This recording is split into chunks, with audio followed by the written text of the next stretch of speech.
Since you've been freelancing, you have probably narrowed down the types of projects that you really like doing and the way that you like to set them up. So let's create a template for your project. So when you get a new client and you want to send them an agreement or you want to start project management, you can do that pretty easily because your project will already be set up for you. So you'll click on your settings and then templates, and then you'll click on projects.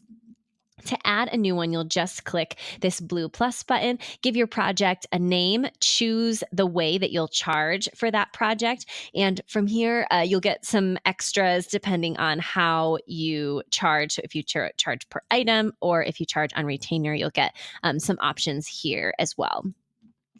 Then you'll see no matter which way you charge, you can add in some tasks. So if you have a project that you do a set group of tasks and set due dates, you can set all of that here in this project package for easy to use project management and adding to an agreement. So you can add a task by clicking this add task button, and you can do rolling due dates. So after a contract is signed or after you create the project, you can set up this due date to be a set number of days, weeks, or months after this project is created. And you can do that per each task as well. And those due dates will all work depending on when you create the project or when an agreement is signed.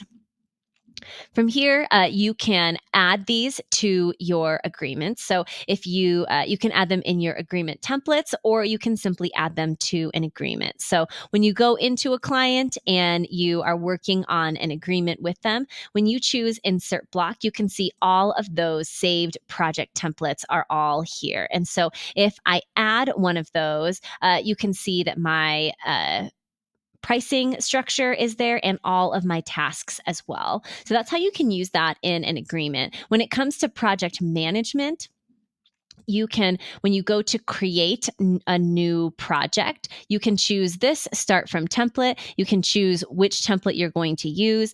You can now rename this project if you choose to do that for this specific client, and then you'll attach it to the client that you're going to work on that project for. If you've already created a project that you love, you can go into that project and click on edit. And if this already has all of the tasks and due dates and pricing that you love, you can simply choose save project as template. And now this will be created as a project package that you can use over and over and over again. You can also overwrite past projects. If you have a new project with a client and then make some changes and realize that is a better way to do this project, you can just save over one of your existing project templates.